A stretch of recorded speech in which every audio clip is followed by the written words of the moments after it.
On Tuesday, China's Ministry of Education alerted Chinese students the risks of studying in Australia. That comes in the wake of reports of discrimination against people of Asian descent in Australia.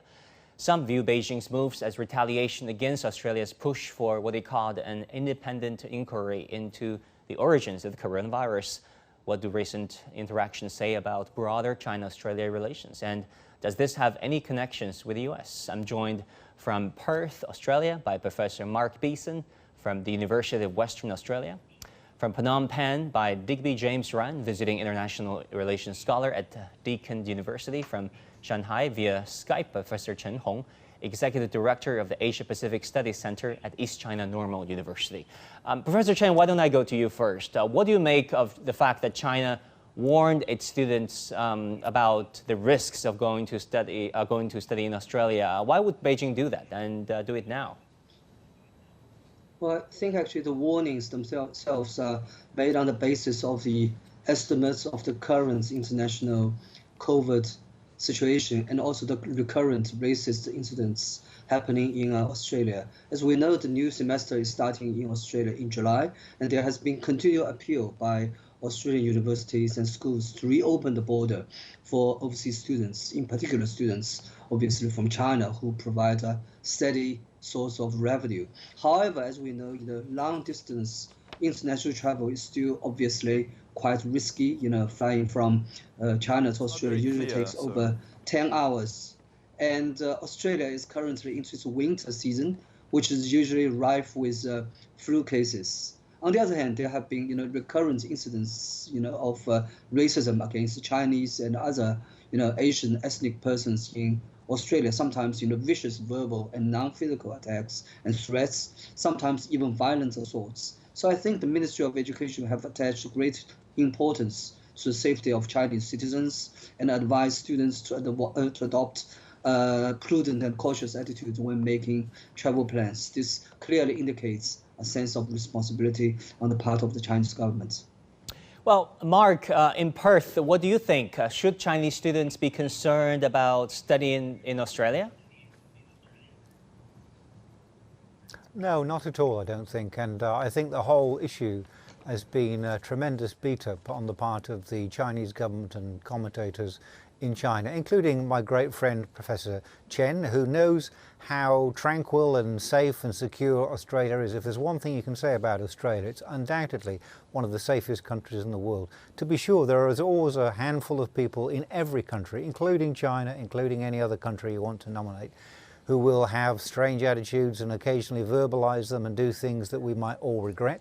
But generally speaking, Australia is a highly successful, multicultural and very tolerant society, and you couldn't imagine a better place to study in it. And the other point is that it's worth making is that if Australia is such a terrible place, why is it that one of the highest sources of immigration into Australia is actually from China? Most people who come here from China and elsewhere have a great time, a great experience, and the threats to their security are minimal.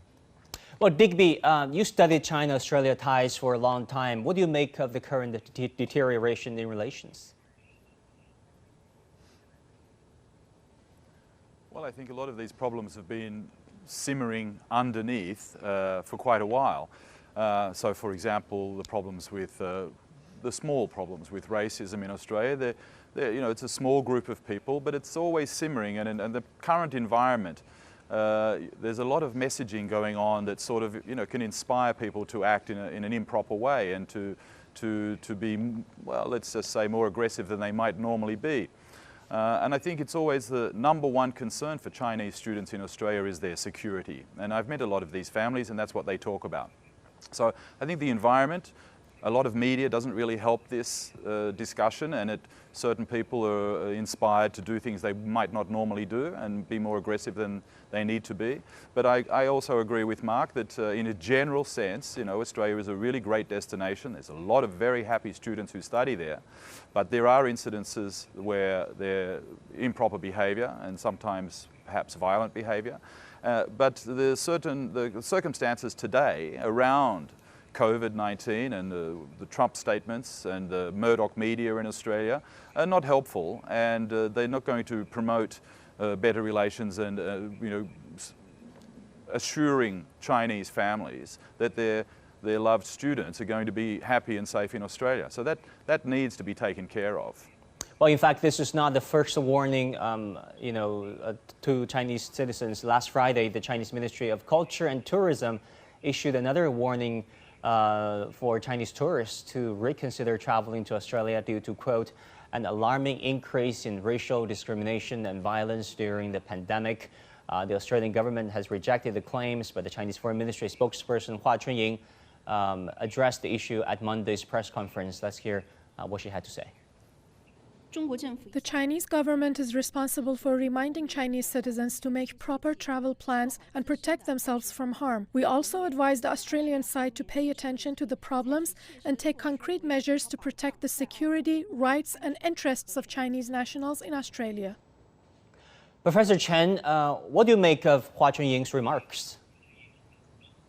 Well, I think actually Hua Chunying's remarks are very clear. Firstly, I think there's no point for the Australian side to overinterpret the warnings or the advisories.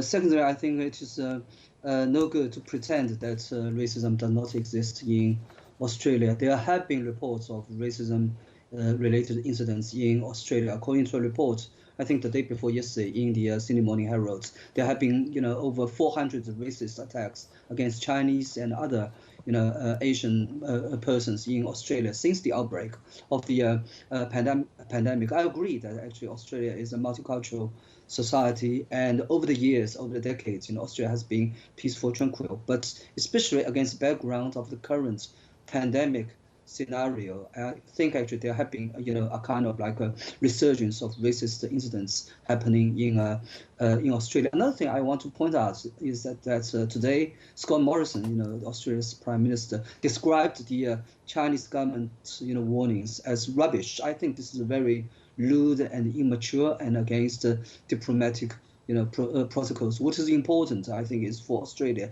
to eliminate the roots of racism and anti-China sentiments instead of making such insolent remarks. Mark, do you agree? How big is the anti-China sentiment in Australia right now? I think it's wildly overstated. I don't very often agree with Scott Morrison, but in this case, I think he's pretty right that it is very exaggerated. It is being blown out of proportion for particular reasons. And I think it's worth asking, why is it that China is striking attitudes about this particular problem at this particular moment? I think there's no doubt it's to send Australia a very clear message that the Australian economy is highly dependent on China. It's our most important trade partner. The education sector is very important to us, and the continuing flow of Chinese students is very important to Australia. And I think it's a pretty unambiguous and pretty unsubtle message that take notice of what you say, because we have the capacity to punish you and to cause pain to some of your key institutions and economic sectors. And I don't think it's terribly helpful, and it's not going to do much for the long-term stability of the relationship.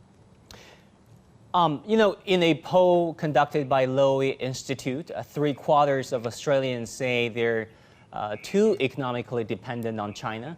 The same numbers say Australia doesn't pressure China enough to improve issues like human rights. They said they simply don't trust China. To what do you attribute these changes in public perception to, Mark? Well, I think one thing that the Chinese government, if I may say so, needs to consider is the way that Chinese foreign policy is actually received in the rest of the world. There's absolutely no doubt that China is now a big and important country in the world, but with great power goes great responsibility, as they say. And because China is such a big influence, particularly in the region with its major trade partners, then people will pay much more attention to what the Chinese government says and does around the region as well. And there's no doubt that many of China's neighbours are very nervous about China's foreign policy over the last few years and its increasingly assertive policies in the South China Sea, against Hong Kong and elsewhere. These are very sensitive issues outside China.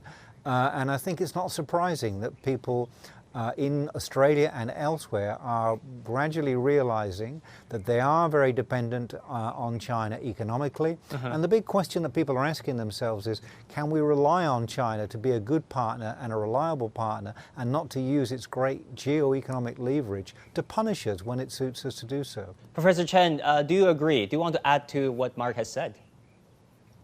Well, with all the due respect, I have to disagree with Mark.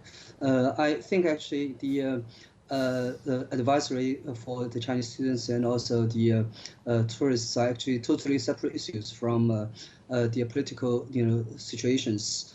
The students and also tourists issue are actually totally because of the current COVID-19 situation in the international flight, and also about the winter season of course in Australia. That is actually has got nothing to do with what is happening between the two countries at the political level. I think actually in the recent months, some high-level government officials in Australia and also some of the Australian media outlets have been making some groundless, irresponsible criticism of China stoking up some kind of China threat conspiracy theory. Such scale smear campaign has been contributing to the resurgence of racist sentiments in the Australian society. That has been scaring away Chinese students, Chinese tourists, and with all the sense of responsibility, the Chinese government is actually making those advisories. That is actually an indication of the responsibility of the Chinese government.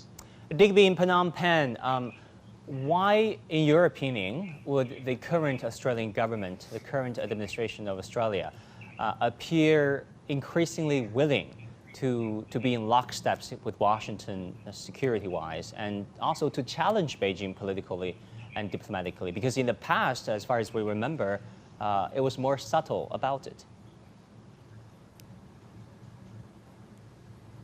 Well, I think there are a number of reasons, key reasons. Perhaps people might think that it started with Prime Minister Morrison, but I think it started earlier than that. Donald Trump, of course, has been a large part of that, and his proclivities of making announcements that are quite aggressive and perhaps even bellicose. But what seems to have happened is that Prime Minister Morrison doesn't seem to have a very deep understanding of foreign relations yet, and I don't think that he has really thought through and been advised very well about how to respond to international situations. And so he's kind of just become very matey, very friendly with Donald Trump, and been easily convinced to make statements and to have the government do things on behalf of the United States fairly recently. And there's a number of those steps that are moving forward, the Five Eyes moving into economics, the Quad or Quad Plus, the G7 Plus.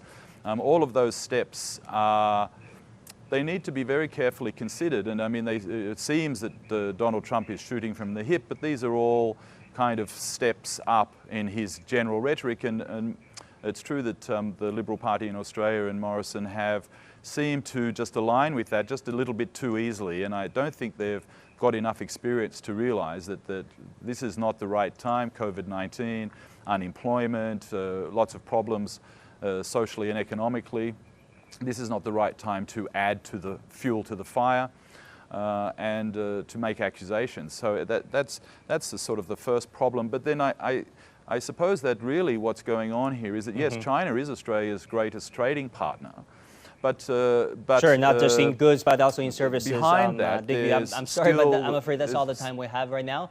I want to thank you yourself from Phnom Penh, also Mark from Perth, and Professor Chen in Shanghai. Thank you also very much.